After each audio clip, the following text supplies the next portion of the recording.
My name is Courtney Goto.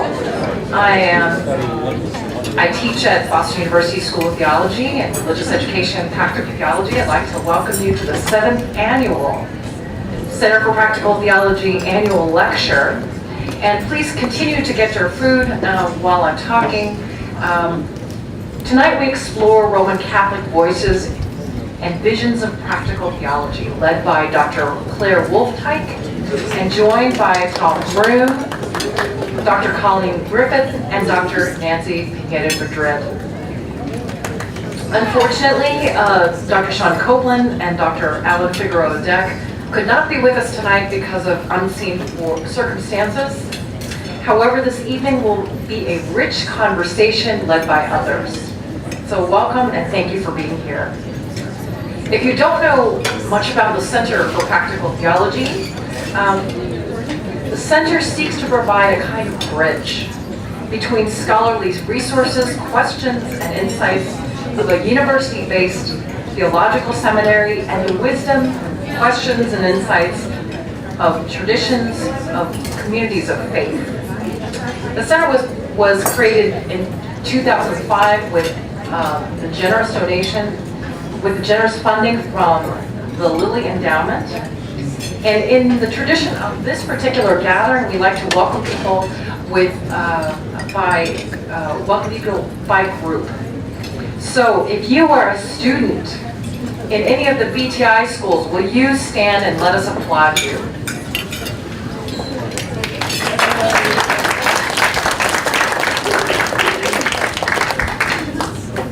If you are faculty from BTI schools, will you stand or raise your hand if you're already standing so we can welcome you with applause?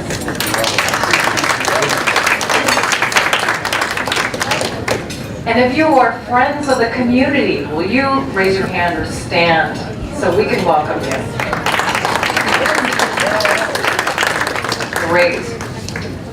And if you'll pause for a moment, I'll open us with prayer. Holy One, we are grateful for the opportunity to gather and celebrate the common work that we share, which we call practical theology. Bless the food we are about to receive, our conversations, and the connections we make with one another, to communities, to people not present, and with you. Strengthen us for the work we do in your service. Amen. We will be commencing our lecture at this point, but please feel free to continue with your meal. But we did want to get started just because we have two feasts tonight. The first being what you're eating right now, the second being a chance to learn more about what Dr. Wolfteich has been up to in terms of her scholarship and her collaboration with others around Catholic practical theology. I know in reading the book, I found it fascinating how often Dr. Wolfteich and others refer to this book as a conversation. And so I think we're about to share in some rich fare tonight, and very excited to do that with you. Just a heads up at the beginning to let you know about the process. As we get started, Dr. Wolfteich will be lecturing at first, and then we will invite the three guests that we mentioned earlier with Dr. Goto. And we will be inviting them up to begin our conversation. And once we do that, we have mics provided over here so that you can also pose questions. The idea here, of course, is not simply to reflect on the book, but for people to speak from their own experience. And we hope that as a result of what's happened here tonight, you'll want to join in that conversation as well. The reason, of course, we're gathered here tonight in particular is the fact that Dr. Wolfteich has just published her book, Invitation to Practical Theology. Just so you know, there are copies available by the door for you to purchase if you like. Dr. Wolfteich insisted that others of us who are co-directors of the Center for Practical Theology also have some of our books for sale. So they're there too, but the real deal is right here. So be sure you take note of that before you go home. It's a really wonderful book. So, Claire Wolfteich is Associate Professor of Practical Theology and Spiritual Studies and co-director for the Center for Practical Theology. And Dr. Wolfteich has served here at the School of Theology since 1997. Her teaching and research interests include Christian spirituality, religion and public life, theology and practice, work and family, lay spirituality, women's spiritual autobiographies, and American Catholicism. Dr. Wolfteich is herself the immediate past president of the International Academy of Practical Theology, and she's also served as the president of the Association of Practical Theology and on the governing board of the Society for the Study of Christian Spirituality as well. Her many publications include Sabbath in the City, Sustaining Urban Pastoral Excellence, which she co-authored with Brian Stone, Lord Have Mercy, Praying for Justice with Conviction and Humility with Jossie Bass, Navigating New Terrain, Work and Women's Spiritual Lives with Paulist Press, and American Catholics Through the 20th Century, Spirituality, Lay Experience, and Public Life, published by Crossroads. And of course, her most recent book project is this newly published edited volume, Invitation to Practical Theology, Catholic Voices and Visions with Paulist Press. And this book, of course, is the reason we and so many special guests are here today for a feast of conversation. I ask you to welcome this evening's and this 7th Annual CPT Annual Lecturer, Dr. Claire Wolf.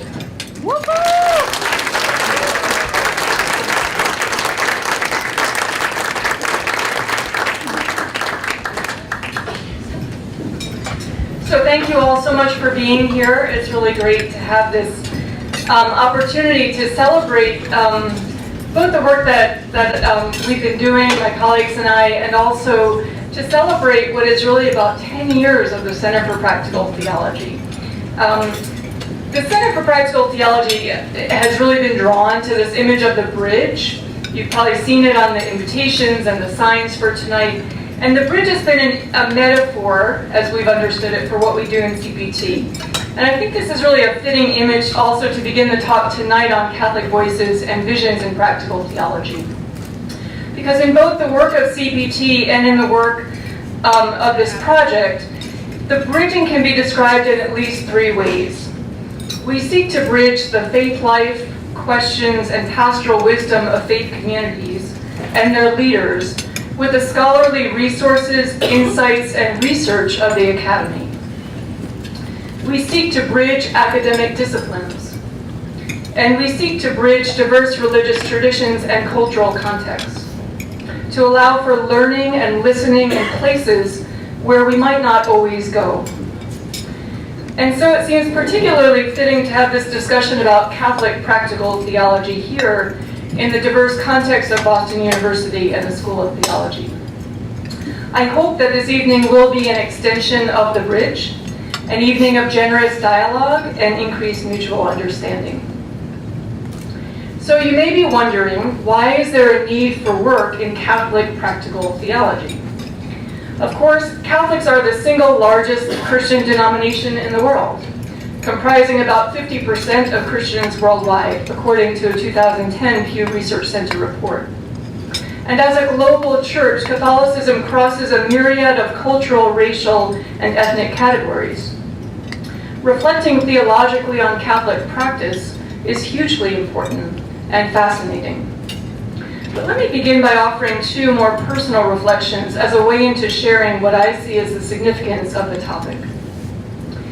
Being a practicing Catholic in Boston over the past decade has been a complicated task. I hear some giggles, so people know what I'm talking about, but I would say that what it means to be church and to practice our faith are living and very contested questions. As seen most recently in the Synod on the family debates, for example, about divorce and remarriage, about how to welcome our LGBT friends into the church. In the last decade, the sexual abuse crisis revealed the moral failings and inept leadership of church leaders, with the tragedy of countless children injured by the church that was entrusted to protect, form, and nurture them. Church closings in Boston brought another layer of pain to many Catholics. My own parish was closed and merged with another.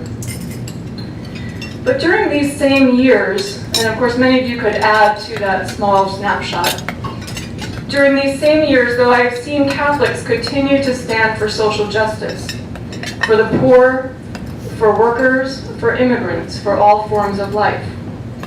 I have welcomed and baptized my 3 children in flourishing Catholic communities. I've seen each of them go on to receive communion, following lines of people up to the altar to take bread and wine, followed by lines of people behind them, all sharing in the same central practice of ours. I've watched children in my church school classes light up with a new psalm, or acting out a biblical story, or participating in our blessing of the animals. These practices root us and grow our knowledge of God and ourselves. Many of you may have had similar mixed experiences as practicing members of a faith community.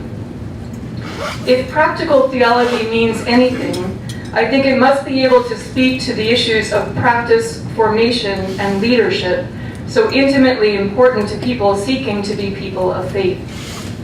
In the book, philosophical theologian Terence Tilley writes that it is in practice that traditions are lived in and lived out. And as Tom Groom here says, we need a theology from and for lived faith. My second entry point into the significance of the project is more oriented to the academy. As an academic discipline, practical theology has been predominantly rooted in a liberal Protestant framework and discourse, often traced to Schleiermacher as the prime apologist for the place of practical theology in the modern university. I can share my personal experience of being formed as a practical theologian under the excellent mentoring of Don Browning at the University of Chicago. As I simultaneously studied practical theology with Don and spirituality, theology, and mysticism with Catholic scholars such as Bernard McGinn, Ann Carr, and David Tracy, I asked Don once where the spirituality was in his masterwork of fundamental practical theology. Always generous, Don grinned and said that he was a liberal Protestant and didn't do spirituality.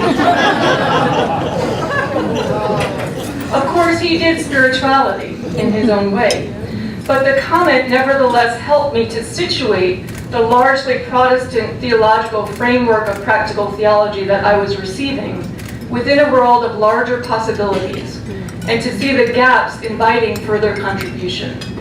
And for the doctoral students here, I would say that this situating of what we receive and what we're taught is something that's highly recommended and not always easy to do. So the question emerging then and growing over the course of my academic career can be put broadly, as it also could be your question. What might practical theology mean in your particular traditions, informed by the sources, methods, and communal practices integral to those traditions? What does practical theology look like on the ground in your own community? And how might academic work in practical theology serve, guide, and animate living faith there? Some preliminary points. Invitation to Practical Theology, Catholic Voices and Visions, this collaborative work of 18 Catholic theologians, centers on these dual aims.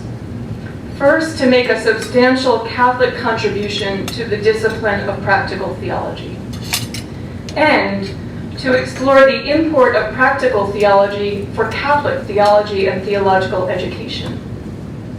In short, practical theology can benefit from a rich array of Catholic scholarship, which tends to be underrepresented in practical theology texts and discourse, at least in the United States. And Catholic education needs resources that bring distinctively Catholic frameworks to practical theology. Practical theology has emerged as an academic discipline with international scope, with an international journal, university doctoral programs, and an international academy that meets regularly. Catholics are visible, highly visible, and involved in these institutions. And yet, practical theology has been slower to gain a foothold in Catholic contexts. It's not as common a term. So the discipline of practical theology has quite a lot to offer, but as the book also argues, Catholic theology has a lot to offer to practical theology. Because practical theology in Catholic context is, quote, both concentrated in a discipline of practical theology and simultaneously diffused throughout the theological disciplines, that's Kathleen Cahalan and Brian Froehlich's quote. Any study of Catholic contributions in practical theology needs to cast a wide and invitational net that encompasses the dominant fields of philosophical, systematic, and moral theology. And so our book does represent what's really an unusual collaboration between self-identified practical theologians and highly significant philosophical, systematic, and moral theologians. I would say, too, that advancing Catholic work in practical theology cannot be done in a vacuum, but rather in a lively engagement with a wide range of scholarship. So the project of Catholic practical theology should be understood as a dialogical contribution to a larger discourse. And this, too, I hope, can be extended to make a broader argument. Tradition-specific study is not antithetical to dialogue and pluralism, but can be an important part of authentic conversation and hospitality. Moreover, identity today is often fluid and hybrid, fragmented. I am both Catholic and a woman and an American. All of us have multiple identities. So in seeking to articulate distinctive Catholic approaches and issues, I do not seek to reify, romanticize, or ghettoize Catholicism, but rather to explore the complexity, internal diversity, and hybridity of lived Catholicism. Catholic theology, tradition, and imagination are especially well suited to the creative work of practical theology. Indeed, forms of practical theology really have long been central to the life of the Catholic community. We see it in what has been called the Catholic sacramental imagination, and the centrality of the liturgy as the primary means of expressing and shaping the theology of the community. We see it in ancient spiritual traditions, in the primacy of practices such as prayer, lectio divina, and contemplation as ways of coming to theological knowledge. Practical theology has been lived in vibrant Catholic lay movements, many of which followed a see, judge, act method that bears a lot of resemblance to what we describe as practical theology methodologies today. Practical theology can be seen in Catholic social teaching, which since the publication of Rerum Novarum in 1891 has brought a critical faith perspective to contemporary economic, political, social, and cultural issues. Latin American liberation theologies, with their turn to the praxis of the base communities, are an important form of practical theology. Indeed, we can learn something important about practical theology from the theologies arising from diverse ethnic groups within Catholicism. For example, in his reflections on a Vietnamese Catholic theology that can reflect and inform the faith of the roughly 300,000 Vietnamese American Catholics, Peter Phan describes how a Vietnamese theology dynamically incorporates sociocultural analysis, critical interpretation, and critical praxis. Practical theology, or the term often used in Catholic context is still pastoral theology, gains prominence in the Second Vatican Council. This is a really important turn in Catholic theology. Kathleen Cahalan writes that the Council was pivotal in claiming pastoral as an ecclesial discourse pertaining to the Church's relationship to the world, most notably in Gaudium et Spes, which is the only constitution given the title pastoral. How many of you have read this document?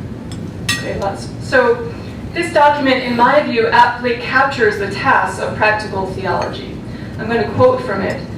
Quote, "The Church seeks but a solitary goal, to carry forward the work of Christ under the lead of the befriending Spirit. To carry out such a task, the Church has always had the duty of scrutinizing the signs of the times and of interpreting them in the light of the gospel," end quote.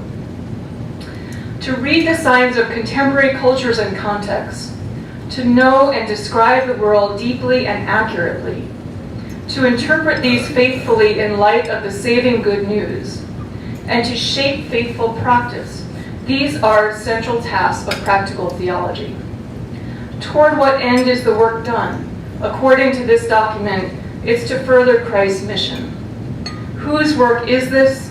The work ultimately is Christ's, with the co-laboring duty entrusted to the Church, understood as the people of God.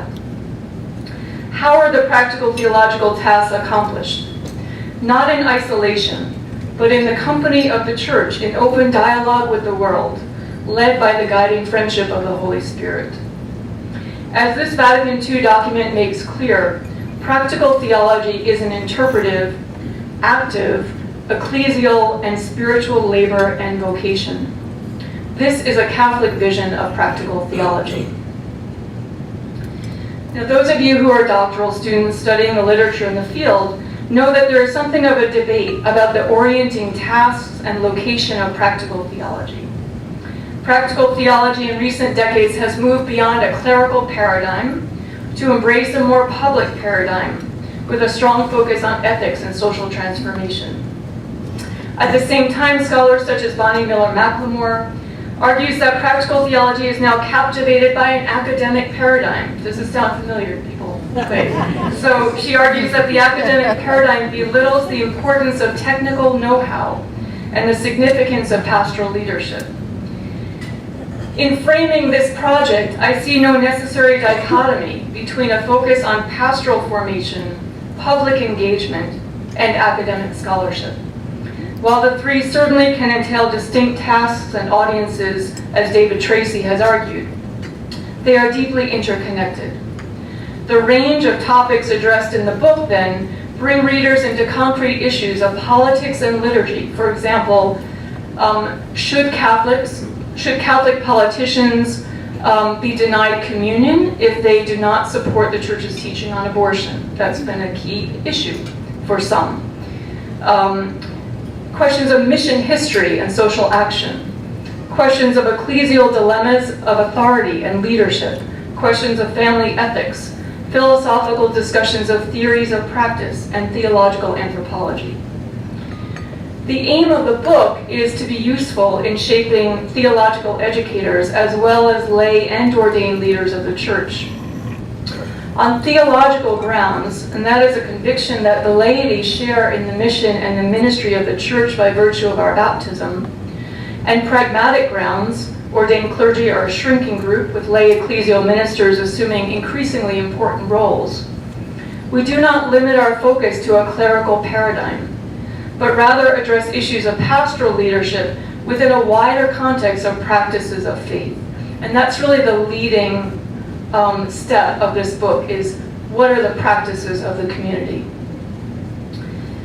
A few more points. Practical theology is always contextual, and it's done in many different contexts and not only in academic context.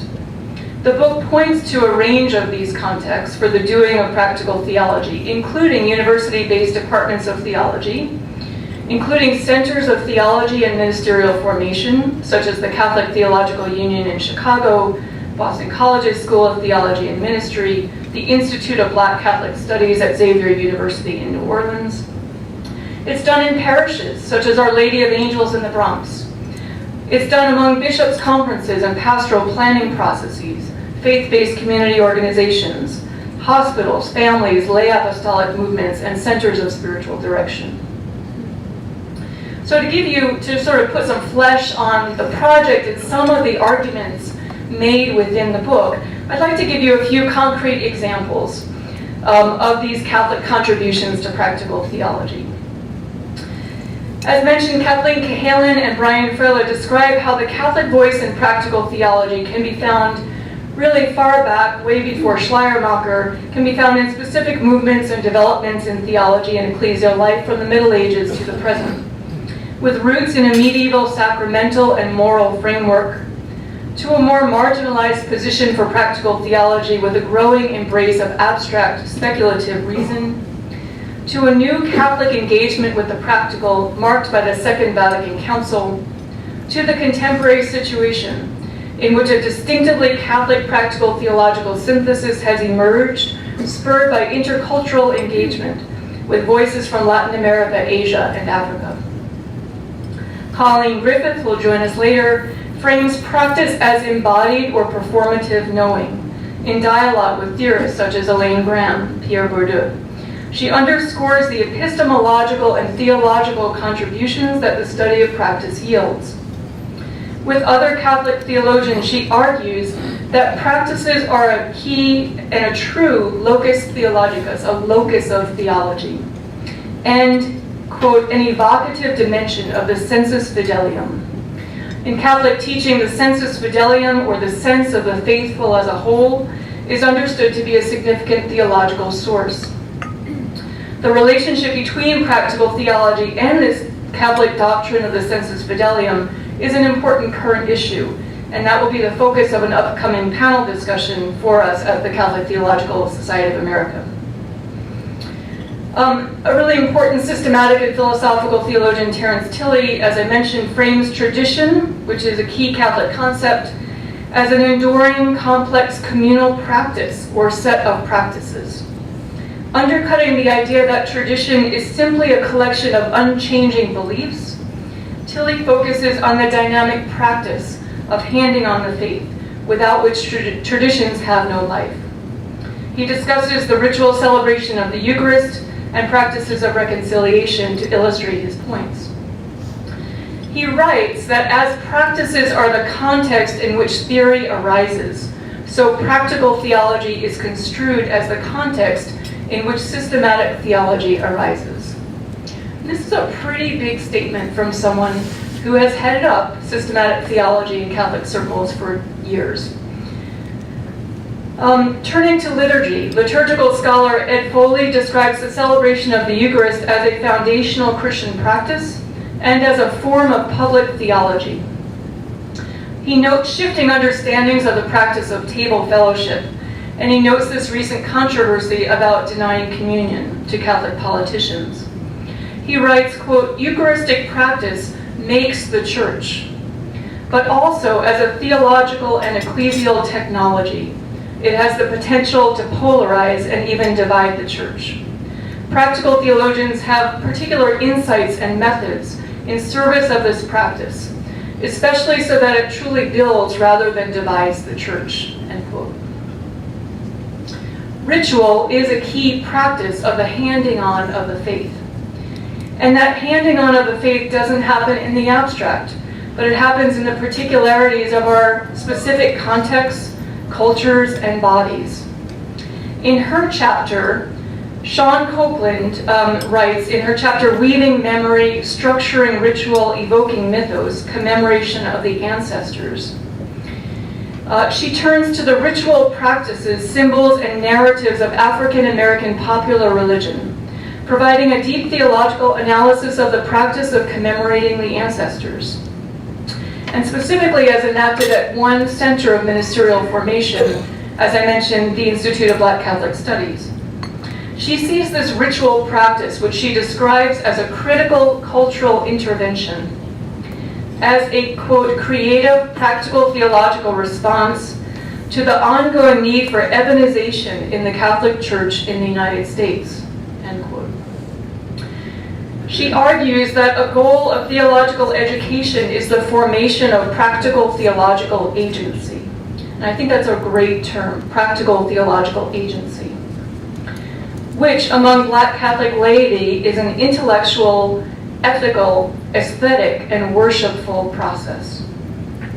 This process is a key component of the legacy of Black Catholic tradition or handing on of the faith. In their contribution, Carmen Maria Cervantes, Alan Figueroa Deck, and Ken Johnson Mondragon note the performative nature of Latinoa Catholicism, the importance of practice and experience, and the fact that Latinos live and hand on the faith foremost in an aesthetic, corporal, intuitive, and effective way. They address 5 specific practical theological areas of influence: liturgy, spirituality, ecclesial movements, faith and justice, and ecclesial revitalization. And they pay particular attention to the practical wisdom and the pastoral imagination of ministry with youth and young adults in Latino contexts. And that is a hugely important area of Catholic practice, as the practicing Catholic youth population is almost half now comprised of Latinos.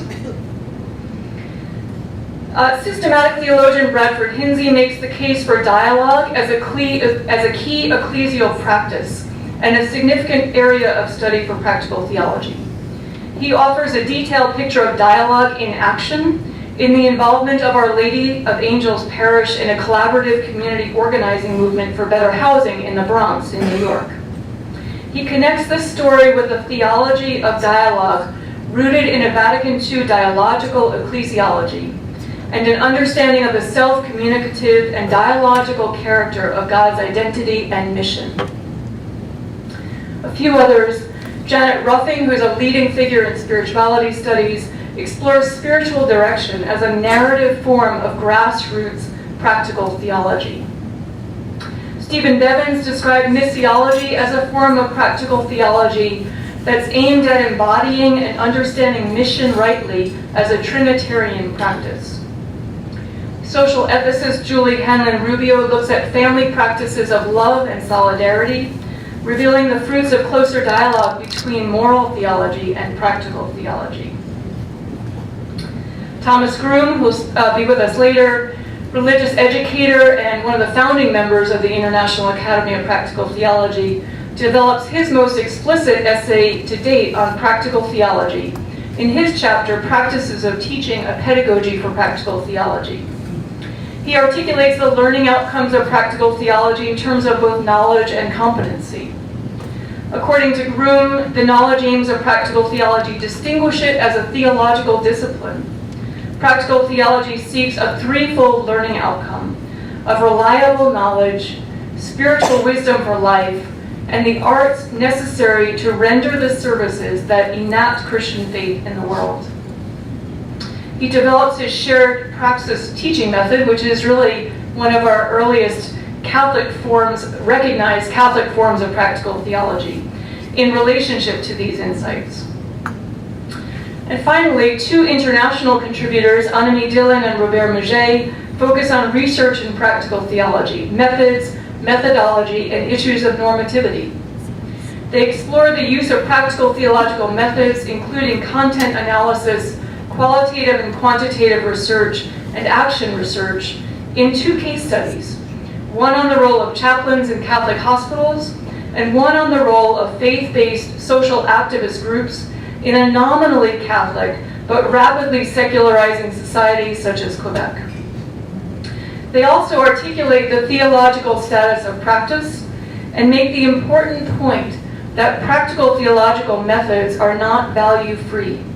They are full of theological assumptions and convictions, and they serve specific goals and interests.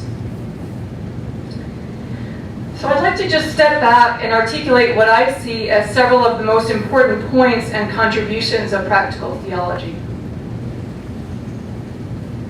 First, one reason I think why we're all here, religious and cultural practice is rightly a critical focus of theological study, research, and teaching. That is a clear assumption of practical theology and a central argument of this book. In exploring Catholic contributions, I would note an important observation. While the turn to practice can be seen today in multiple fields of scholarship, in moral philosophy, cultural theory, sociology, Catholic theologians advance significant theological arguments for the import of practice. These arguments have deep roots in Catholic tradition and imagination, including convictions about revelation, sacramentality, incarnation, ecclesiology, theological anthropology, grace, the sensus fidelium, and the nature of tradition itself. A second point, we need to foster collaboration and dialogue among scholars across the disciplines. That bridging is very important in crossing rigid academic guild mentalities. At the same time, while practical theology clearly is informed fruitfully by multiple other disciplines, this conversation should be bidirectional. Practical theology also can make significant contributions to the work of systematic, philosophical, constructive, and moral theologies, and to the social sciences upon which it draws so heavily.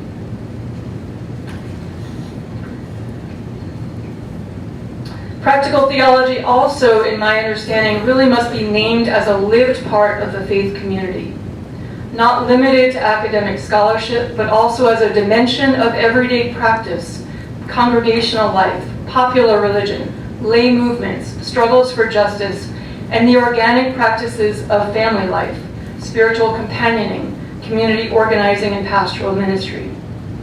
Ideally, these two forms of practical theology, in the academy and as exercised in the everyday faith life, mutually inform and correct one another.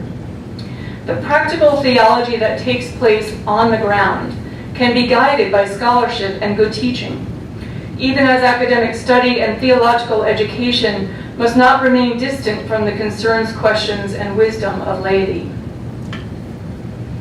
Another observation. Despite attention to practice and culture, one does not see among American Catholic theologians the level of empirical theological research that has become prominent in recent decades within the international field of practical theology, particularly among the English, Dutch, and German practical theologians. Catholic ethicist Emily Reimer-Barry, who uses ethnographic methods in studying HIV-positive women, says that Catholic magisterial teachings tend to be suspicious of the use of sociological methods in theological research. The relevance of empirical research to practical theology, though, has been convincingly demonstrated by Dutch Catholic scholar Hans van der Ven, who is one of the foremost practical theologians of recent decades.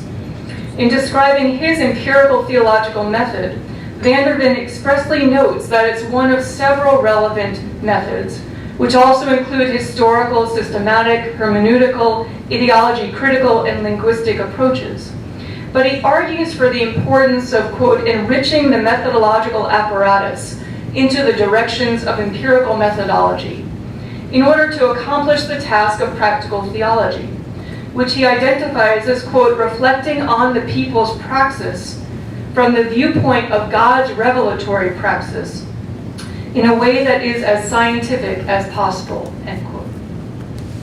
One of the challenges that I see will be to keep in fruitful tension the various approaches in practical theology, such that an empirical approach is both encouraged but does not come to dominate the discourse at the expense of other forms of theological inquiry. Furthermore, in my scholarship, since my area is practical theology and spirituality studies, I've explored significant points of intersection between spirituality studies and practical theology. I've argued that practical theology, so shaped by dialogue with the social sciences, ethics, and hermeneutic philosophy, needs a similarly deep engagement with spiritual traditions, texts, and practices. I also have unfolded an understanding of mysticism as an important source for practical theology, and mystical as a potential or perhaps an apt description of the telos of practical theology. Practical theology, in my view, should be at the forefront of reintegrating or remembering spirituality and theology, still divided in many ways since the unfortunate splitting of spiritual and scholastic theology in the Middle Ages. This must be a central task of practical theology. I sense that some in practical theology see any mention of spirituality as diminishing the properly scientific character of practical theology as an academic discipline. And we have worked long and hard to bring practical theology into that status. But my perspective mirrors that of Gutierrez in arguing, quote, all authentic theology is spiritual theology. This fact does not weaken the rigorously scientific character of theology. It does, however, properly situate it, end quote. Work on this book only strengthens my conviction about the importance of spirituality for practical theology. Basically, it's all over the book. Ellen Deck notes that at the heart of the model for youth ministry that they discuss in their chapter is a biblically based Christocentric spirituality. Hinsey describes the role of prayer in faith-based community organizing in the Bronx. David Tracy proposes a mystical aesthetic corrective of practical theologies focused on ethics. Ruffing discusses spiritual direction. Colleen Griffith analyzes spiritual practices. Steve Bevins turns to the mystics in his argument for mission as Trinitarian practice. spirituality is simply integral to Catholic approaches in practical theology. Scholarship should reflect the integral place of spirituality in Catholic practice and theology. And I would note that by emphasizing the relevance of spiritual and mystical theologies to practical theology more broadly, I'm not arguing for a subdiscipline of practical theology, but rather for an animated and transforming understanding of the theological character of practical theology. Last point here. Catholic approaches in practical theology, informed by studies of the Catholic imagination, naturally cohere with and advance emerging aesthetic and poetic approaches in practical theology. For David Tracy, listening to the hints and guesses all around us, especially in art and poetry, is a primary task of practical theology. In his chapter, Practicing Beauty, Aesthetic Praxis, Justice, and U.S. Latino Popular Religion, Roberto Coizera finds in the Flowers and Song, in the narrative of Our Lady of Guadalupe, an important corrective to instrumental understandings of praxis. Aesthetic practice emerges as a key dimension of African American and Latino pastoral action and agency. And so also in a different volume, Jared Hall notes the importance of poetry and art in the emergence of practical theology in the context of Australia. German Catholic theologian Norbert Mette has called for, quote, the conceptual development of a practical theological theory of action, which explicitly includes the aesthetic dimension. Catholic theology, then, can be a key resource for mystical, poetic, aesthetic trajectories that are underdeveloped in the wider discourse of practical theology, though also areas of building energy. In conclusion, Catholic approaches in practical theology are rich and multivalent. We have significant resources upon which to draw, and also much work ahead. The time is ripe for a more concerted focus on practical theology as a rigorous field of research that bridges academy, church, and culture. It's important to build those disciplinary bridges so as to discover and advance the work that's being done by diverse kinds of scholars. So too, we need to claim institutional space for practical theology in context of theological education.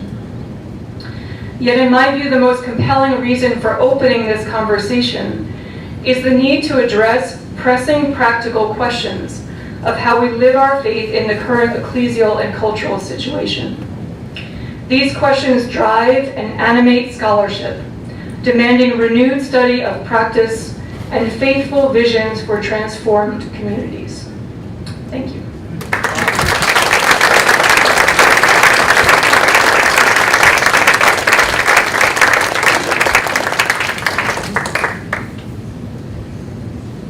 Thank you so much, Dr. Wolftag. I want to invite our three special guests to come up and sit as part of the panel here. We have Colleen Griffith. I'll be asking up Thomas Groom and Nancy Madrid. We're trying to set the table for a conversation here, and excited to see what ensues. So if you would please come up front and take a place there, I would be happy to introduce you. As we do so, I have to remark that I noticed that Dr. Wolftag's voice was cracking just a little bit. She's had a long day and was involved in a book launch over at BC earlier. And so I think the whole day has proved to be a very rich moment. The upshot of this, too, is that now it's our turn to carry this conversation as well. And so here's our chance to share in that. So as our guests are now seated, I want to introduce on the far end of the table for me, Thomas Groom, who is chair of the Department of Religious Education and Pastoral Ministry and professor of theology and religious education at BC's School of Theology and Ministry. Dr. Groom's primary areas of interest and research are the history, theory, and practice of religious education, pastoral ministry, and practical theology. Professor Groom's publications include his most recent book, Catholic Spiritual Practices, Treasures Old and New with Paraclete, Will There Be Faith? A New Vision for Education and Growing Disciples with HarperCollins, Reclaiming Catholicism, Treasures Old and New with Orbis. What Makes Us Catholic, 8 Gifts for Life with HarperCollins. Educating for Life, a spiritual vision for every teacher and parent with Crossroads. Christian and Religious Education, Sharing Our Story and Vision with Jossie Bass. And Language for a Catholic Church with Sheen and Ward. And also Sharing Faith, a comprehensive approach to religious education and pastoral ministry, published with Lipton Stock. I want you to join with me in welcoming Professor Thomas Griffin.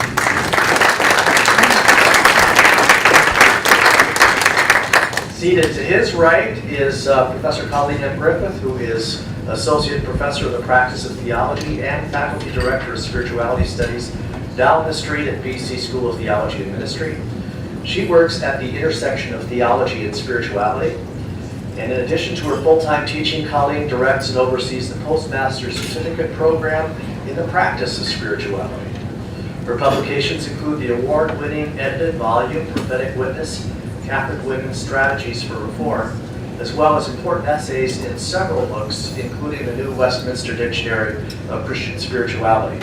And now, in this particular volume, the essay, Practice as Embodied Knowing, Epistemological and Theological Considerations in Invitation to Practical Theology. Please welcome Professor Griffin.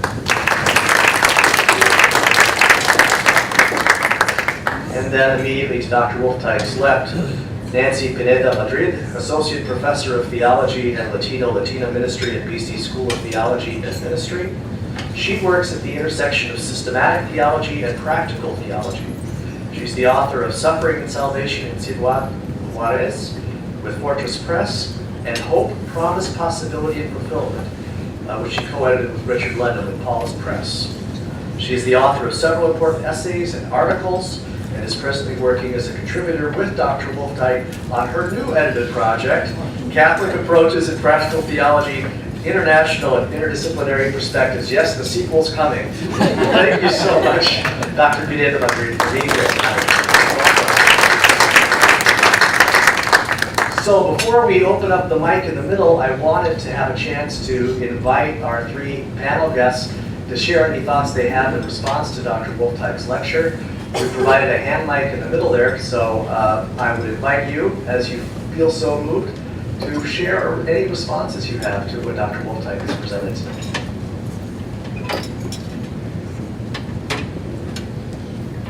Yeah, I've been designated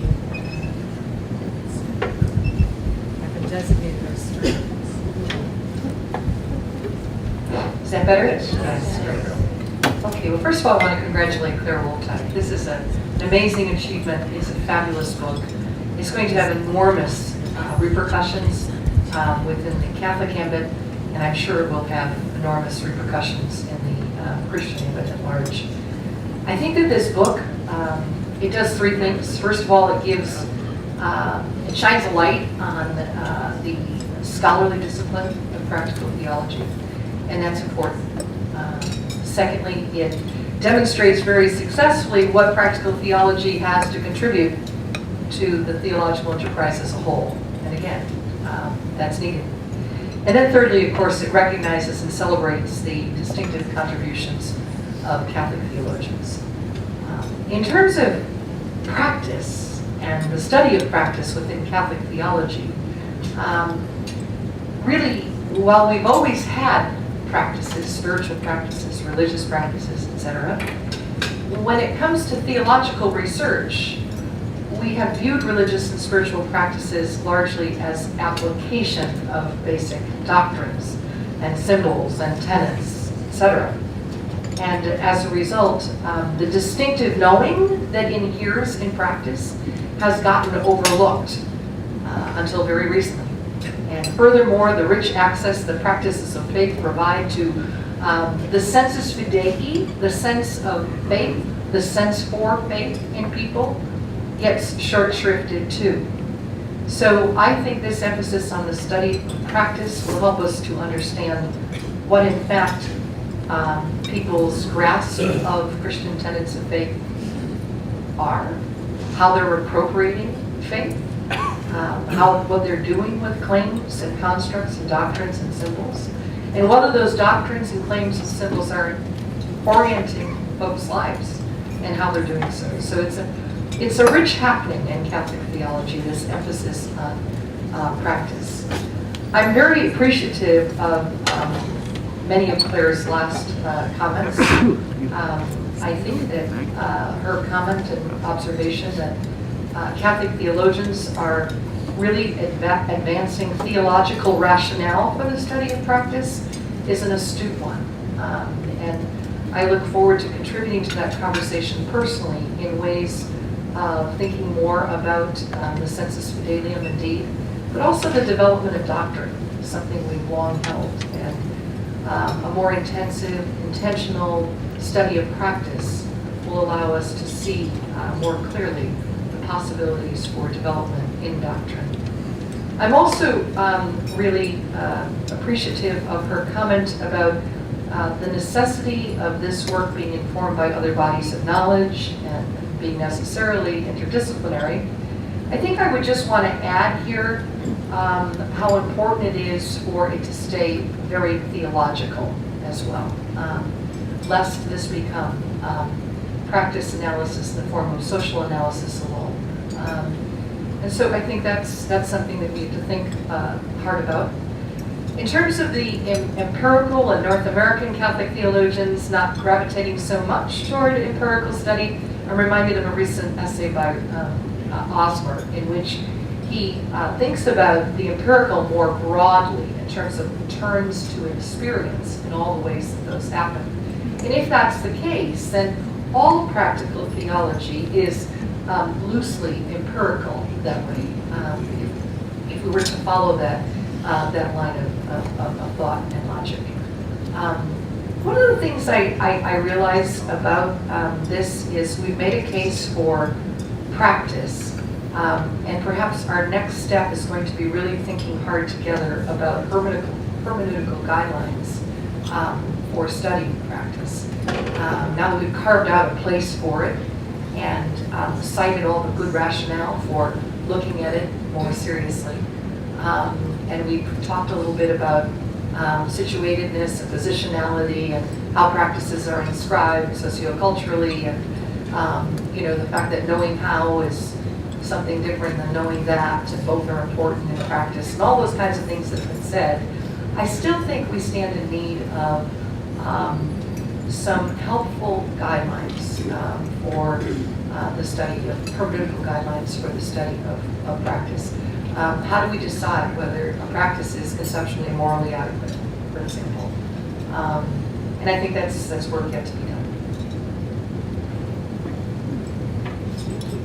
I too am delighted to be here and also want to offer you my congratulations. It is an extraordinary volume, and I'm just delighted to be able to respond tonight and to the comments that you've offered us, Dr. Wolfbeck. I want to pick up a couple of the themes that you put forward that I think are really rich, and one of them is this notion of a bridge, which is very near and dear to my heart because I grew up on the border where we're dealing with the bridge all the time, back and forth across the U.S.-Mexican border, and I see the question of the bridge being very important in terms of practices inside of the U.S. Latino context, which is where I do a lot of my own theological meaning making, and I want to point to this kind of practice, the practice coming out of the Latino experience, because I think it's a really rich example of the importance of practices in practical theology. There's much that's been made of this among U.S. Latino theologians, and certainly Roberto Boisueta has written, for example, not only about Guadalupe, but also about the practice of reenacting the Passion and the importance of that, like in San Antonio, Texas. And one of the points that he makes very much connects up with the idea of spirituality, because he talks about when the community take on the different roles, like the role of the Roman soldier, the role of Pilate, the role of Jesus, the role of the disciples, the role of the women weeping, that as they take on those roles, they come to inhabit and know the relationship to Jesus in a radically new way. It is a form of an embodied knowing in a quite profound way. And I think that that's a really important, it's a very important point. And certainly different people are asked to play various roles in the theodramas, like the Passion, based on their own experience. Like women who have lost a child over the course of the previous year will take the role of Veronica, for example, in a Passion play, because she, she's weeping as she watches Jesus crucified. And so there's a connection then to the life experience of people in their daily lives, lo cotidiano, the daily experience of life, as well as a connection to this all-important story. So I think practices help break that open in some new ways. I also wanted to pick up on something you said about the Second Vatican Council and its inauguration for us of practical theology in a new way. Practical theology, as you mentioned, goes back hundreds of years, certainly within the Catholic tradition, but Vatican II marked a turning point. And to think about that in terms of a Latino experience in particular, as many of us will remember, Mass before Vatican II was always celebrated in Latin, right? Well, in the American Southwest, when the new rules were instituted and Mass was not going to be celebrated exclusively in Latin, a lot of people in the Latino community thought, aha, well, now's our opportunity, we're going to have Mass in Spanish. Well, that is not what happened. And there was all kinds of tension in the Southwest around that. And at the same time, this is the same period in this country where we have the civil rights movement that's erupting all over. And we have part of that's the Chicano movement in the Southwest. And with that came a sense of identity that was being challenged and contested inside the institution in terms of the institutional leadership of the church.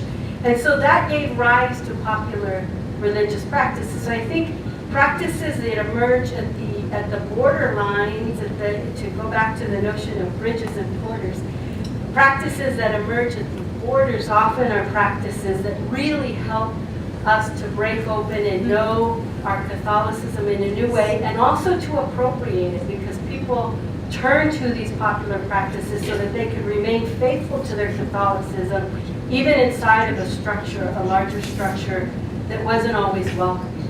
So I want to also point out the ways that the practices help us to continue to live our faith, and I think that's an example of a lot of what you were talking about. So thank you very much.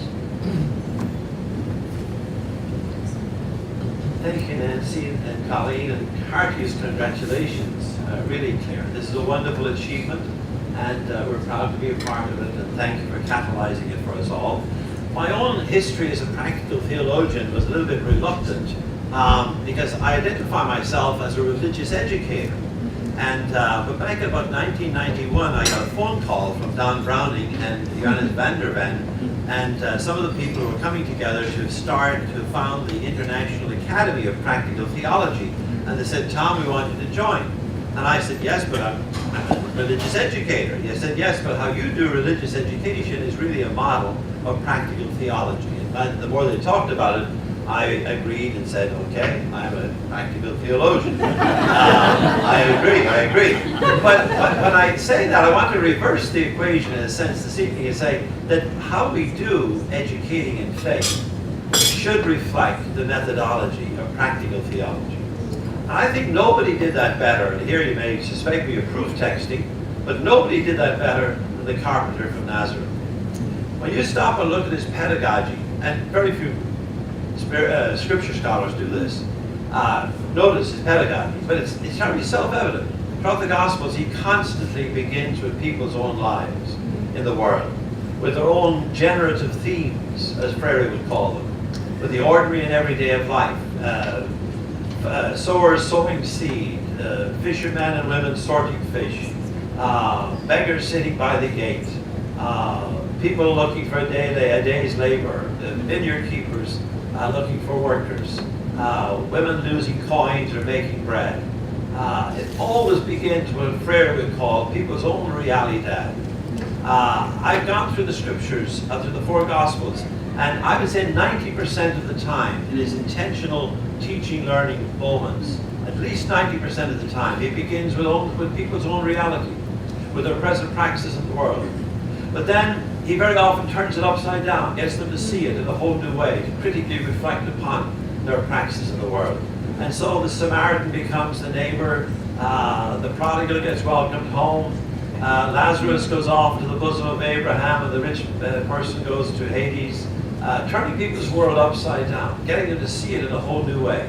So he begins with people's own practices and the reflection upon it, constantly.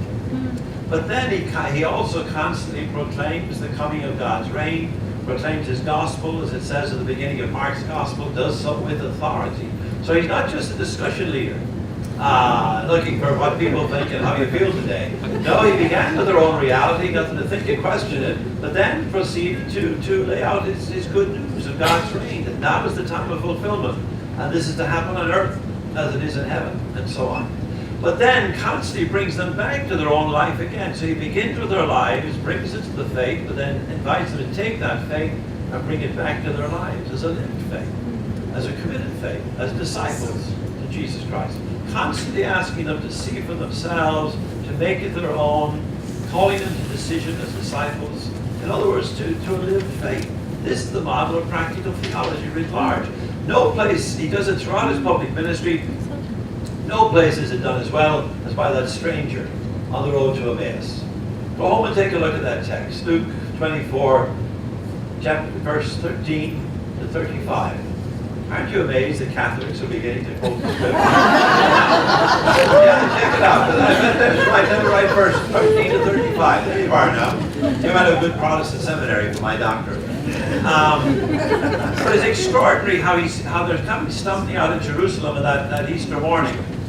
Bewildered, befuddled, traumatized, lost, giving up hope. And this stranger joins them and walks along with them. Great description of a practical theologian. To walk along with the people. And he says to them, what are you discussing as you go upon your way? He could have easily introduced himself. The scripture scholars will spit buckets of ink. Oh, why didn't they recognize him? I think the practical theologian's question is, why didn't he introduce himself? Why didn't he say, look, I'm prison? I would have, if I had been me. But instead, he asked them, he says, what are you talking about as you go upon your way? He begins with their own generative themes, with their own practices, with what's going on in their lives. And sure enough, they lay out their story and vision, their shattered vision. We were hoping he was the one. And only then does he introduce the faith tradition. Beginning with Moses and all the prophets, he interprets for them every passage of scripture that referred to himself and explained the Messiah had to so suffer so as to enter into his glory. So he set up a dialectic now. Their hope for a political Messiah, for the suffering Messiah, he still doesn't tell them what to see, but waits for them to come to see for themselves. That's what practical theologians hope for. Whereupon he vanishes from their sight. And of course it happens at the table, at the breaking of the bread. It's the bread of Eucharist, of course, but it's the bread of life, it's the bread of friendship, it's the bread of family, it's the bread of community. It's all the breads that we break for the life of the world. And then he disappears, but they re-engage, they return to Jerusalem. They return to Jerusalem to re-engage their faith. It's a powerful dynamic of moving from life to faith, from faith to life. That's exactly the paradigm of practical theology. It's the paradigm of religious education that I've been talking about for about 5 or 10 years, or maybe 40 years right now. And but it's how we have to proceed. I don't think there's any better way of doing it. Especially if we want people to take their lives and bring it to the faith, and take the faith and bring it to their lives, we'll have to somehow imitate, not only teach what he taught, but also teach as he taught.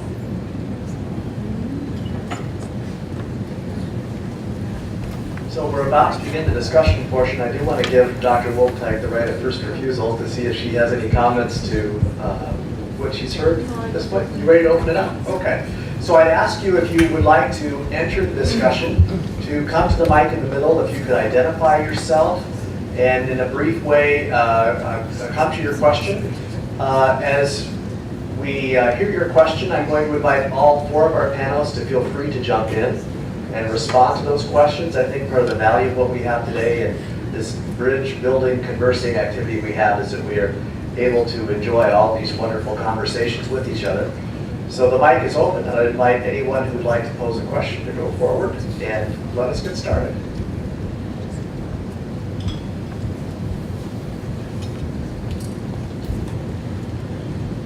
Oh, let's go.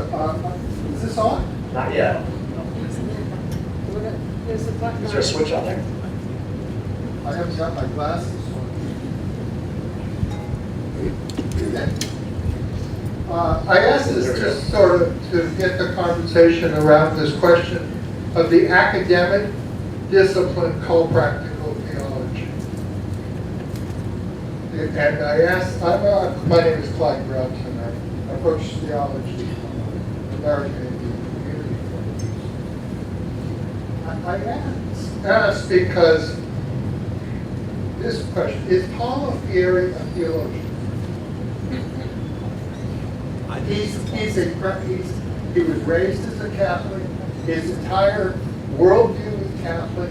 He writes material that is then incorporated and becomes the body of liberation theology and much of practical theology today.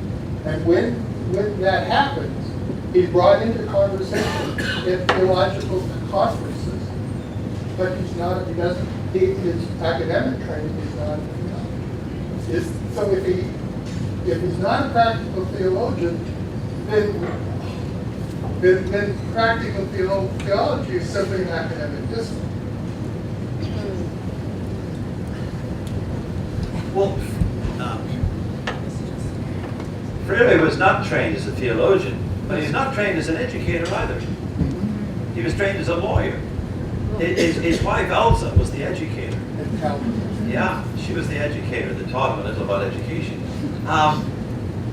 He was a devout Christian. I once heard him asked in public. I was privileged to teach with Freire twice, 2 different summers at Boston College. I heard him asked, what was his faith?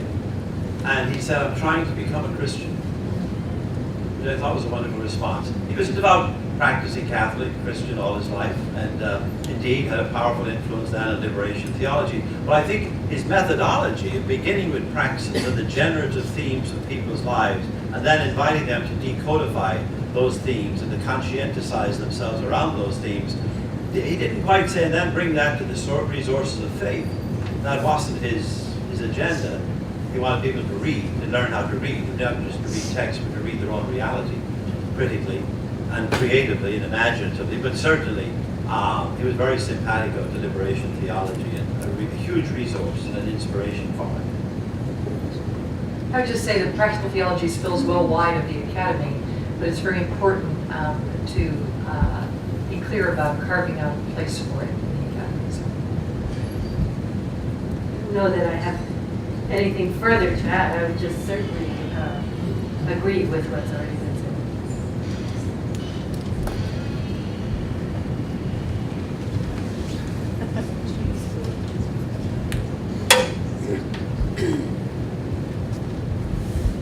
I've been wondering about spirituality, the concern of spirituality, and while you were talking, I was wondering about a definition, right, for how you understand spirituality.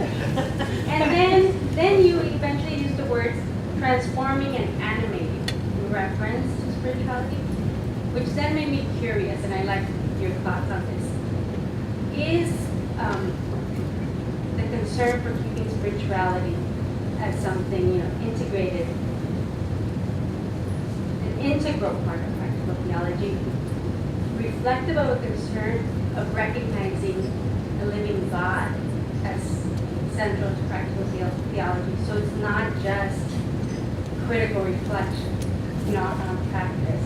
And so yeah, that was my curiosity. Am I making those connections as well?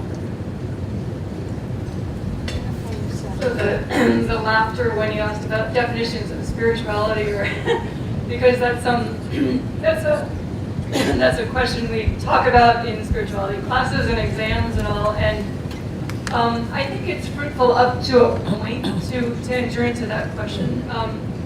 Description might be a better word than definition. Definition sounds like it's boxing it in, and one of the things I've been really looking at is language and the limits of language in describing what's been called as the unlanguageable.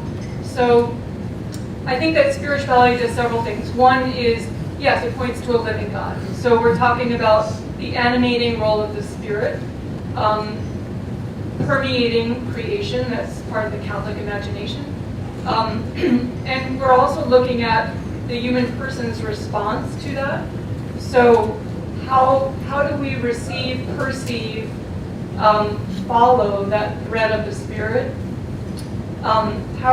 What blocks us from doing that? How is spirituality communal? How is it personal? All of those questions, I think, are important to practical theology. But also, I think for me, at heart, I'd want to say that practical theology should, in some way, animate the life of faith. And so it should cohere. There's a resonance between the aims of spirituality and the aims of practical theology, in that they are seeking to be animating and transforming of both person and community. Does anybody want to add to that? In a Pauline sense, spirituality has everything to do with life lived in accord with the Spirit. And one of the things Claire does in her writing, actually in her essay here, I think, is to make a plea for more work in pneumatology with respect to practical theology. I think that really is just a wise urging for us to all be thinking about. I always think practical theologians as wonderful lobbyists, there's definitely an eschatological dimension to what we're about, and an interest in specific transformations.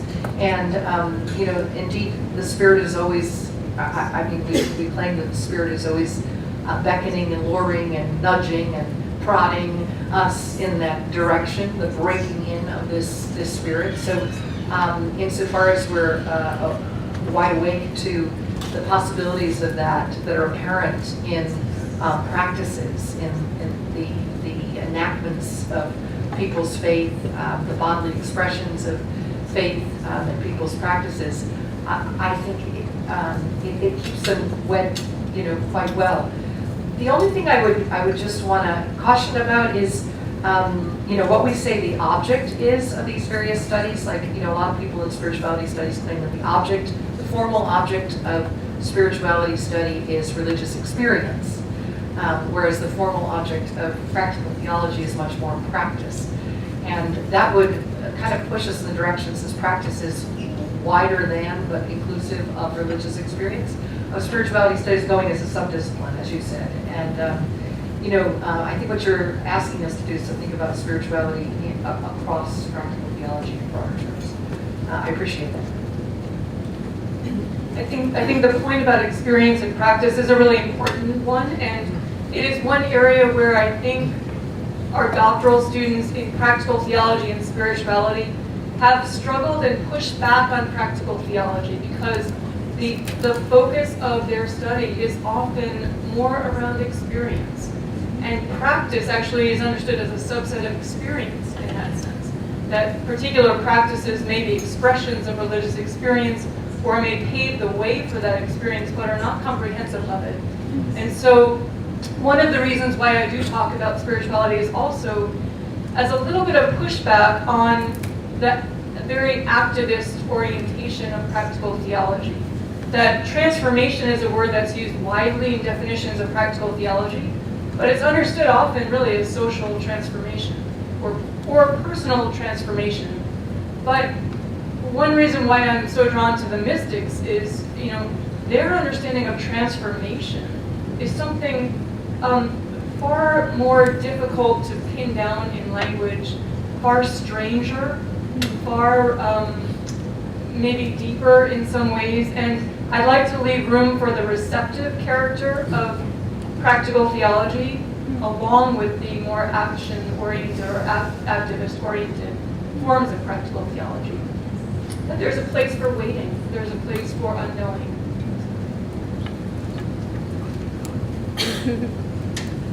Dana Robert, Boston University School of Theology. I would like to ask someone to address whether there's tension between clerical and lay paradigms of practical theology, between Catholic practical theology. because I was struck when Claire was talking about how the normal term is pastoral theology. If you then move to practical theology, are you moving from a clerical to a lay paradigm of what you actually mean by religious practice? I mean, is that implicit in that move? And since from a Protestant perspective, it looks like a big disconnect between the practices of a clerical paradigm and a lay paradigm, I'd be appreciative if someone would address that distinction, if it's even valid. Okay, well, within the Catholic imagination over the last many decades, I think you see a huge transition. I've been here in Boston now about 10 years, and I just see it even in these 10 years, where the course I teach in practical theology used to be entitled Pastoral/Practical. And so we were trying to do both. And the pastoral was seen and has been seen largely as indicative of the pastoral arts. And so it wasn't exclusively the domain of the clergy, although those are the roots of how pastoral was understood. I think practical casts a much wider net, and as you've heard indicated here, so that it certainly includes forms of liberation theology. It includes certainly the ministerial arts and practices therein, and also includes hermeneutical theology, how we come to interpret our experience.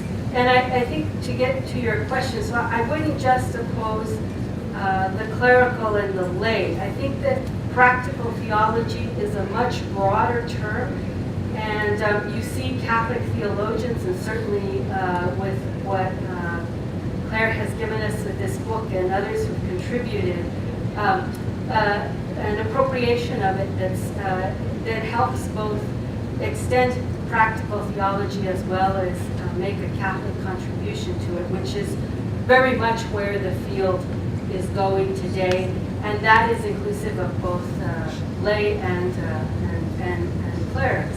That's not to say that there aren't tensions. I'm not trying to gloss all that over. There's all kinds of tensions, but I wouldn't put those into this particular question. And I don't know, maybe my colleagues here would frame it differently. One, I think that was very, very well stated. The only other thing I would add is that when we talked about Gaudium et Spes, which is called the pastoral constitution of the church in the modern world, I think Kathleen Cahalan makes a really good point that pastoral there is not simply referring to the work of pastors. It's really referring to an ecclesial discourse that turns to the world. So it's really more of the church world discourse that's embedded in the word pastoral.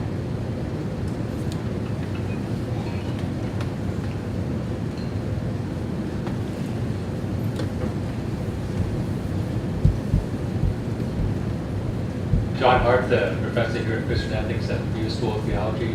Congratulations to my friend and colleague Claire for her good work. This is a practical question for practical theologians, and actually is complementary to what Dana just asked. I was thinking as you spoke about Gaudium et Spes and Vatican II affirming the role of laity in the church in the modern world. And way back before the Sandinista Revolution, Ernesto Cardenal, a poet, I think Bible was also a priest, had a series of dialogue homilies in Yad Soletaname, which Orbis published 4 books about that. It's in terms of the sensus fidelium, I think one very interesting comment was made by a woman at one of these, a peasant woman from Nicaragua. They were talking about the Gospel of Luke and when Mary went to visit Elizabeth. And this peasant woman said that Mary was a single mother. And I never thought about her in quite that category. And she was saying she would be an outcast, and also that how she also has the Song of Mary is one of social transformation, where the mighty are cast down and the lowly are lifted up and the poor are filled with good things and which are sent empty away. So she saw a real liberative message in that passage from Luke. And then I flash ahead to the Pope's recent confrontation, Francis, with the bishops. It would seem to me that perhaps Francis had more of a sensus fidelium in terms of what many of the laity would be thinking, and the bishops didn't accept that. So my practical question to you is, on your own experiences and projecting perhaps optimistically into the future, to what extent are Catholic bishops open, if they're many of them opposed even to the Pope, which I think is often unheard of in Catholic circles, for bishops to be so publicly opposed, how much more might be opposed to a sensus fidelium, that is, of the laity proposing different Catholic practices?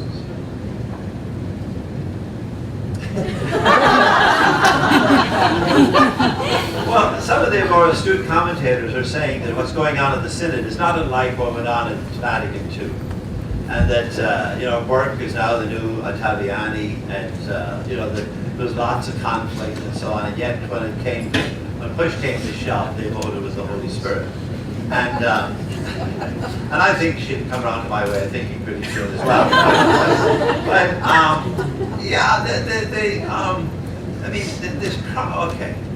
This is all among ourselves, so don't go. The crop of bishops that John Paul II and Benedict appointed, John, were typically reactionary, conservative, restorationist, whatever the nice terms you can think of. But they didn't represent any more than 5%, I would say, 10% at most, being generous, of the Catholic population.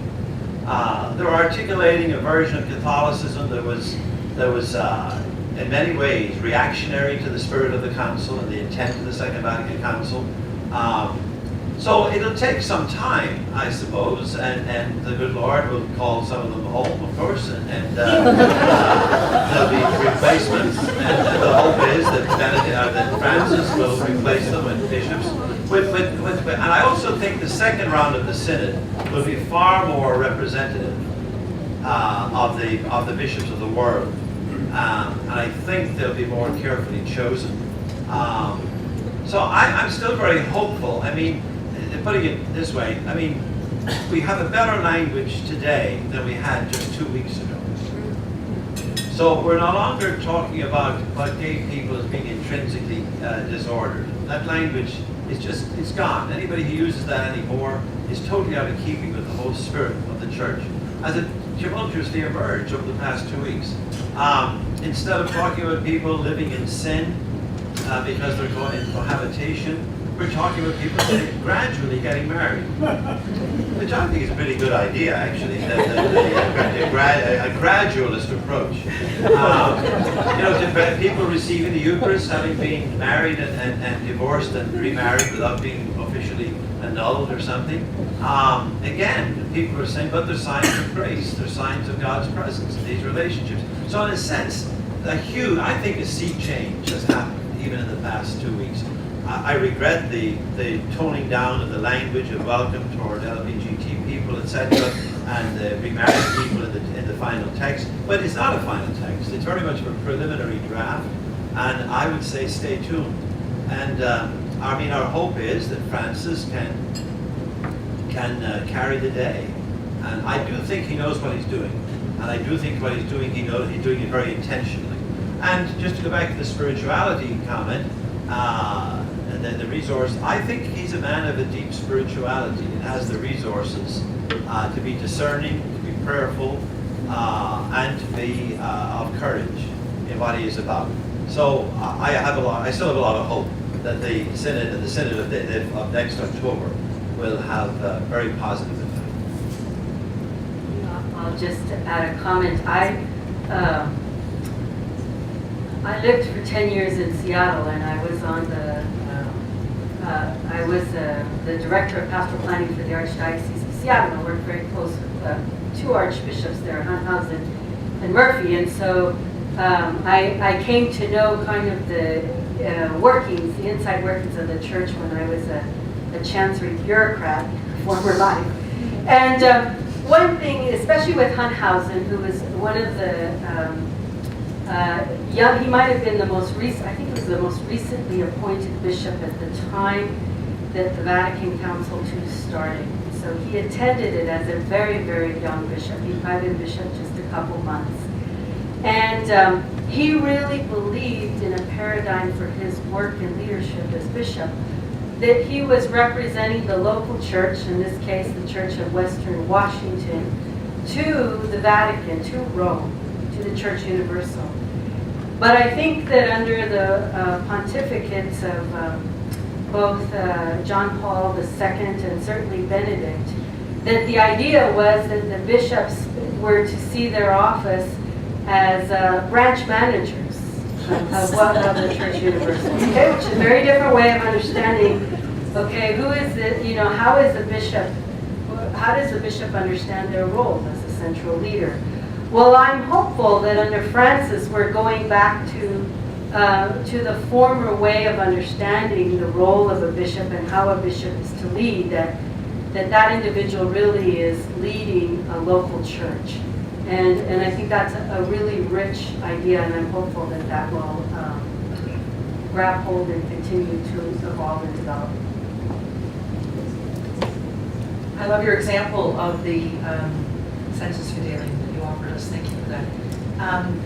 It's just really noteworthy that it holds such an honored place in Catholic theology, this notion of Sensus Fidelium, and yet we've done kind of a poor job educating toward that end. And I think sometimes our bishops forget that the Sensus Fidelium is part of the teaching office of the church, and that the Sensus Fidelium is not consensus fidelium. I think that theologians, that Catholic theology still can step up to the plate more. If there aren't a lot of opportunities to access this, which there aren't, it's a great principle, and everybody loves the sound of it. But where is it happening? And where are the dialogical structures in place for it to happen? Then certainly theologians have to do more in this regard. And this is one of the reasons why I think making room for intentional study of practices as a way of accessing the Sensus Fidelium is going to be a good strategic move.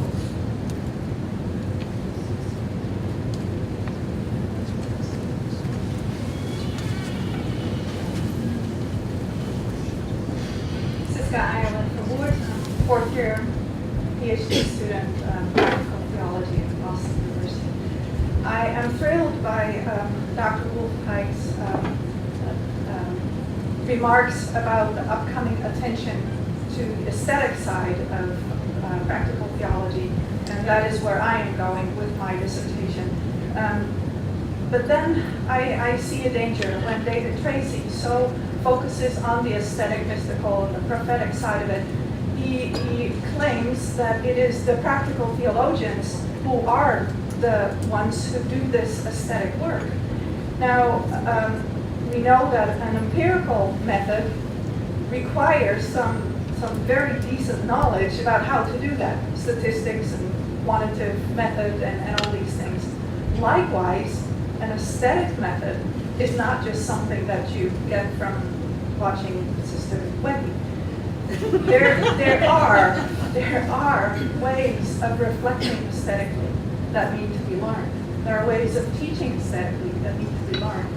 And unfortunately, in our day and age, with art being pushed out of the curriculum in almost all schools, we are not taught to think, to reflect aesthetically, to look at patterns, to identify them, to identify form, to identify beauty, to reflect on our own experiences with that, let alone in the story of God and God's vision. So now I come from a Protestant background, Dutch Reformed, where in the Dutch Calvinist society, the aesthetic was just work hard and keep your nose clean. And anything art was just frivolous. What can the Catholics teach us, please, about your faith that incorporates this aesthetic reflection? And can you please help us? So that's a great question, and we could talk, but I'd love to introduce another colleague, Eileen Daly, who focuses on art and education, and see if you might like to offer a response.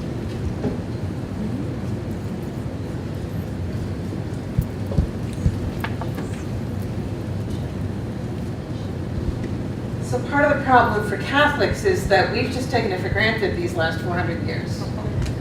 And so the practice has become, we have a lot of art in our churches, but we've forgotten how to draw attention to it.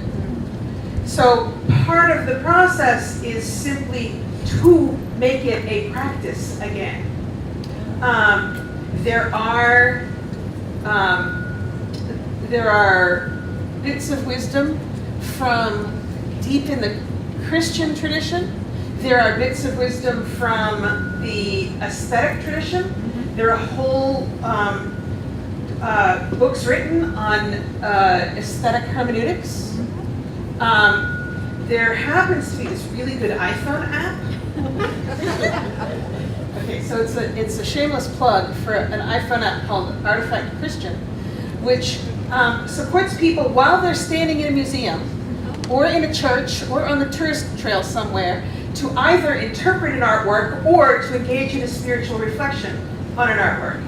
It's spelled art/y/fact.xn, and if you just search Christian art in your app store, it's about number 4 or 5. $1.99. How much more reasonable could it get? But part of that, so part of what it involves, it goes back to Tom's talk about the practice of religious education. If we don't introduce the art to the children, if we don't incorporate it into adolescence formation, if it isn't part of theological education, then no one is going to establish the practice. Amen. So it's only by all of us participating in making the practice more common, which I know all of these people do in their teaching, that it will become a practice. Ministers don't know how to do it because not enough people are doing it in a theology school. So gradually it will grow again.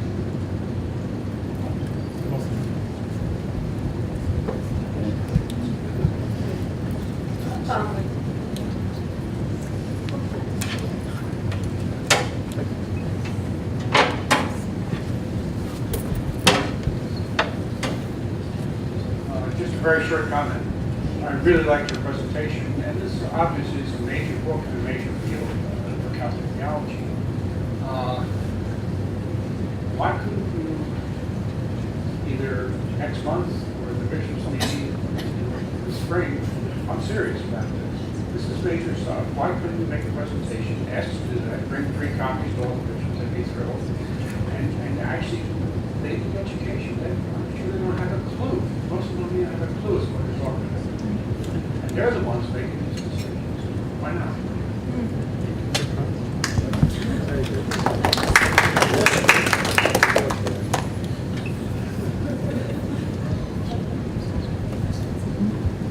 I don't really know how to respond to that, but thank you for the suggestion. Why not? Hi, my name is Brian. I'm a third-year master's student at the School of Theology. And my question is about the flexibility of practical theology. I was very struck with your interpretation of Walk to Emmaus. And I find that a professor in a classroom, when he or she asks questions like that I have a religious experience in class. I don't find that at church. I don't find it in the Bible. I don't find it in a lot of traditional religious contexts. But in the classroom, the question is that which orients me to the Old Testament. Can practical theology speak to subjects like that, like communities like that don't have the traditional religious symbols? So I appreciate you bringing in the Catholic context here with a silent voice in practical theology for too long. Are there other voices that practical theology can speak to?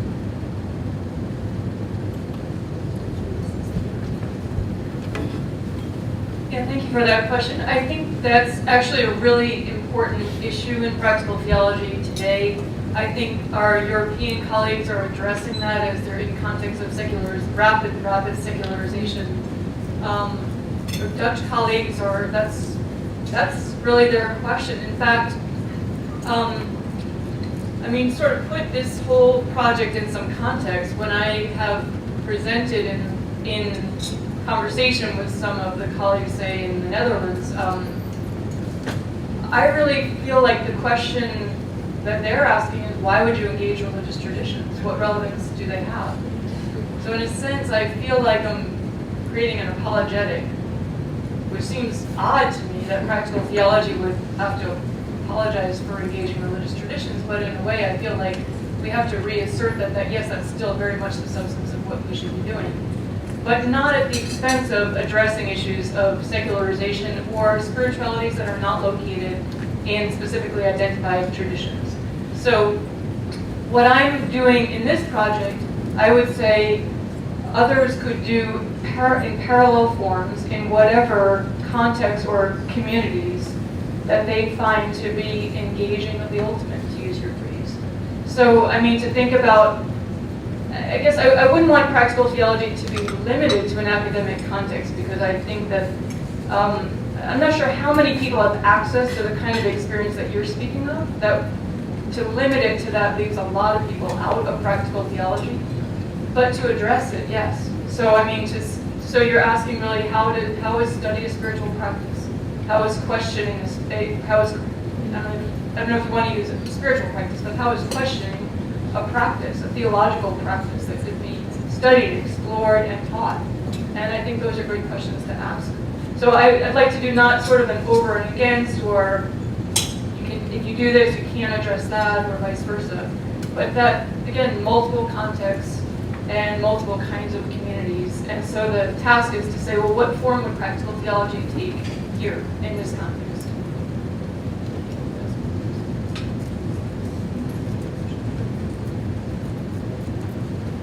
I just wanted to jump back to the whole question of the aesthetics, because certainly U.S. Latino theology in general has been very focused on theological aesthetics. It's a very important source and a very important theme in terms of thinking about what we're doing in our theologizing. And I just thought I would share one experience that a couple of my students have heard me share before. And that is the use of different elements that become a catechetical tool that is also aesthetic. And I think this happens through theodramas, which get us inside of a whole aesthetic dimension, as well as the piñata, which today we may see as, we wouldn't necessarily associate it with an aesthetic, but in its origin, hundreds of years ago, it was really intended as a catechetical tool to teach about grace and sin and evil, the presence of evil in the world, in the sense that piñatas originally were formed with 7 spikes to represent the 7 sins, right, the 7 cardinal sins. And then, of course, you're blindfolded, spun around with the bat in your hand, you're trying to hit the piñata, you swing it in the air several times, miss, maybe hit it once or twice, perhaps. It doesn't break. Several children make attempts. Eventually, somebody breaks through and breaks the piñata. And then the candy falls down and everybody partakes of the candy. So the idea is that once we are able to conquer evil, in a sense, or conquer sin in our world, there's grace that shines down on everyone. And there's an aesthetic in doing this kind of a practice, and also in the way that the piñatas were formed. So I think there is, within the Catholic tradition, this is one area where practices also take us into the aesthetic in a deep way. That's just one example, and there's many, many examples of this, and many examples in terms of theodramas in particular.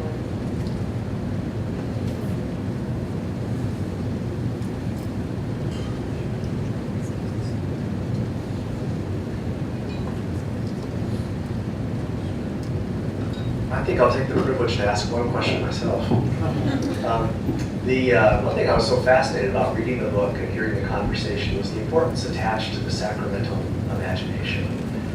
Right now I'm teaching a course, the Pro Seminar in Practical Theology, where we talk about practical theological method in light of normativity.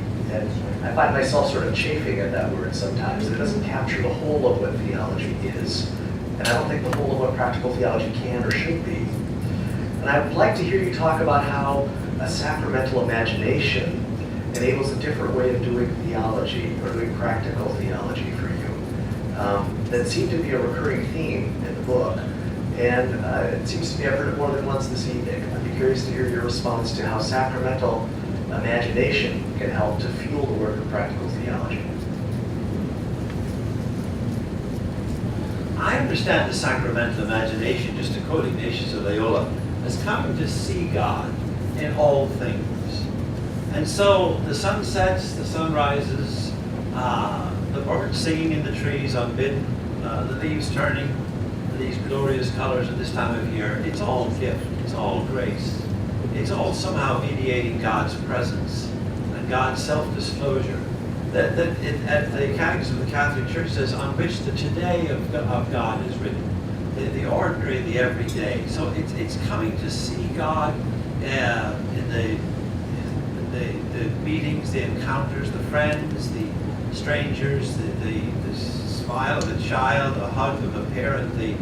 It's seeing God in the ordinary, the everyday. And God's presence, disclosing God's self and mediating God's love and God's grace through the ordinary and the everyday. I often say that if you lie before you fall asleep tonight, and I'll wager with any one of you, before you fall asleep tonight and you look back over this day, you'll find at least 3 God moments in honor of the Blessed Trinity, I often think. You'll find at least 3 God moments in any given day. When you stop and think about it, moments when there was something else going on besides just the mundane or the banal or the ordinary. I suppose it's that conviction that God is revealing, disclosing, and mediating God's self and God's life and God's love and God's grace through the ordinary and the everyday. That's what gives Catholics the audacity to show up in our churches and to believe that our God comes looking for us through bread and wine and water and oil and community and words and lovemaking in marriage. The sacramentality of marriage is in the act of lovemaking. So that but the sacramentality of life, the sacraments that we celebrate in our churches are simply the tips of the iceberg of what Ronald called the sacramentality of life in the world.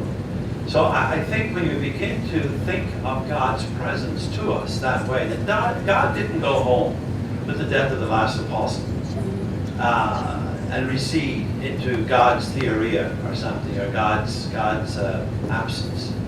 So God is still with us and among us and disclosing. I will pitch my tent among you. I'll go with you wherever you go. And so when you come to that kind of a consciousness, then there's a certain alertness to God's presence. I think that's the grounding really of practical theology.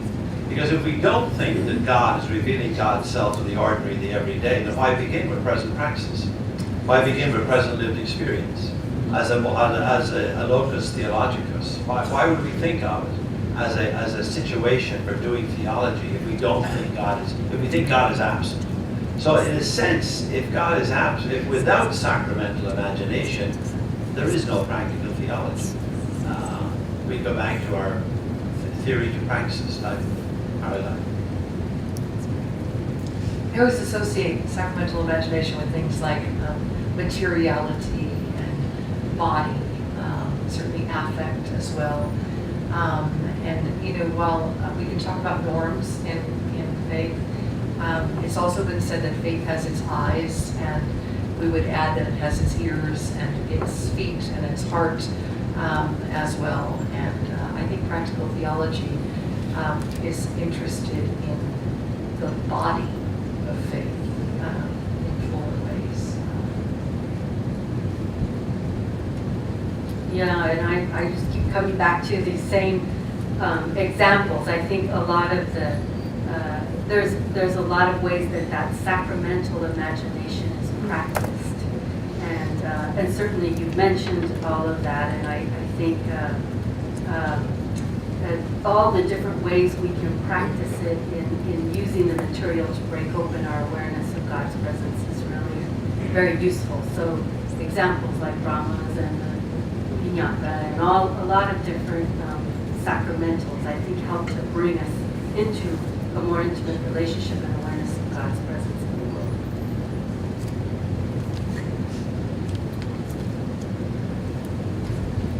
Any further questions? Please.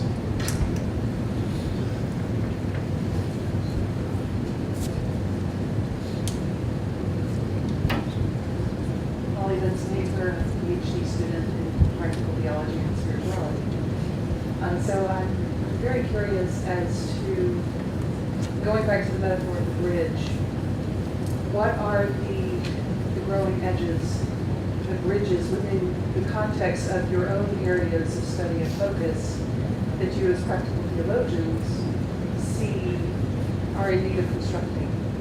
What are the bridges now, the places that we are needing to nudge toward that have been neglected or are not being emphasized or have been addressed but not with the lens of practical theology?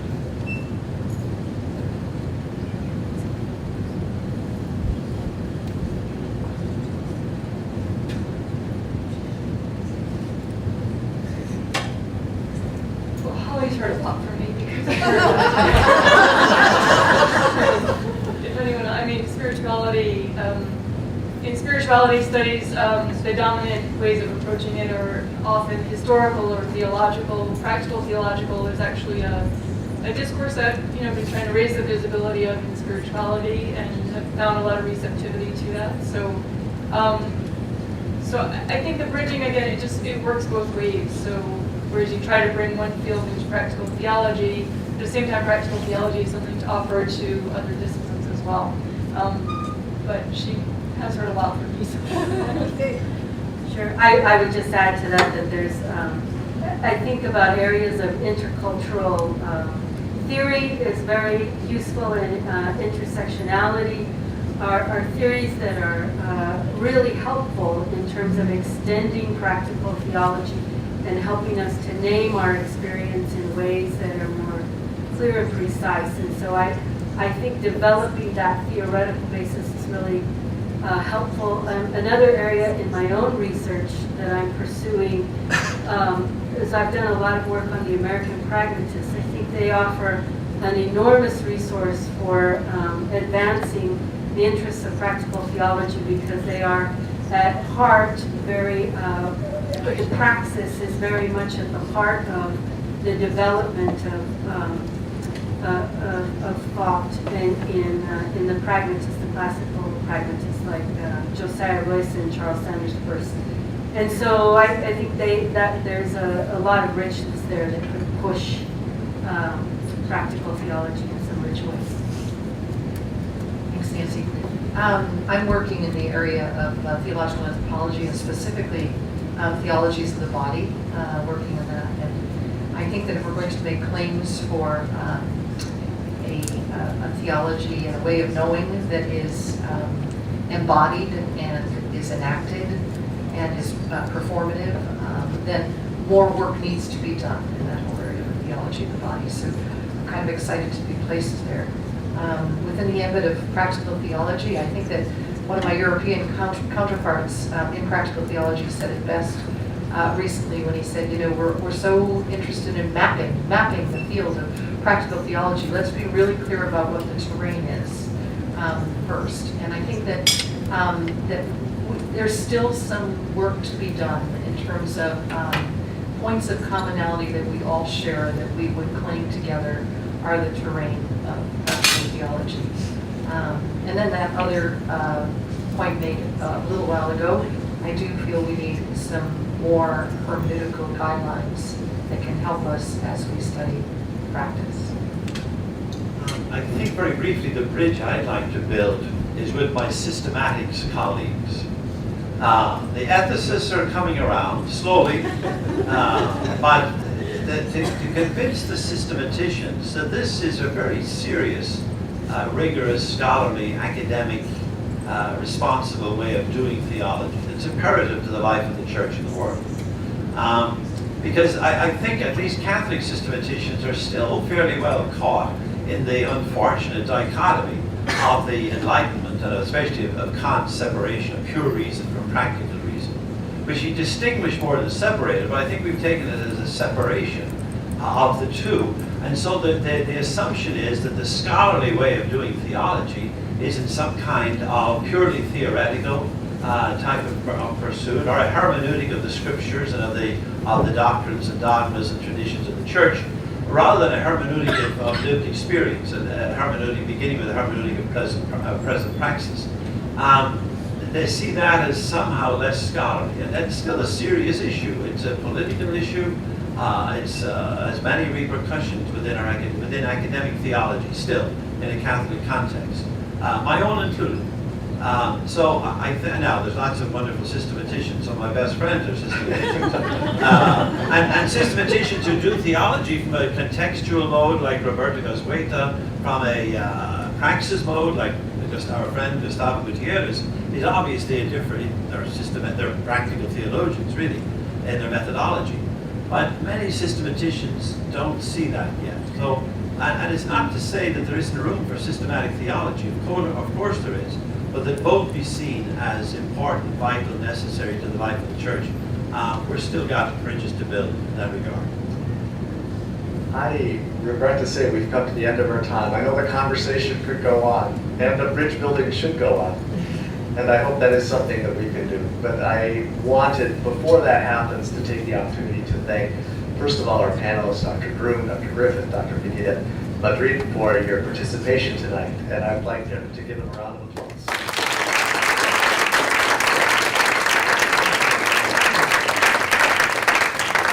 And I think now at the end of this, our 7th lecture within the series, to give one more round of applause of thanks to Dr. Goldstein.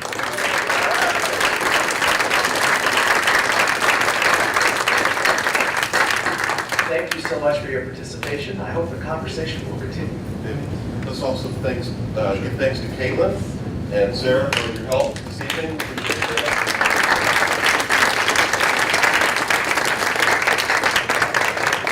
Thank you all for coming.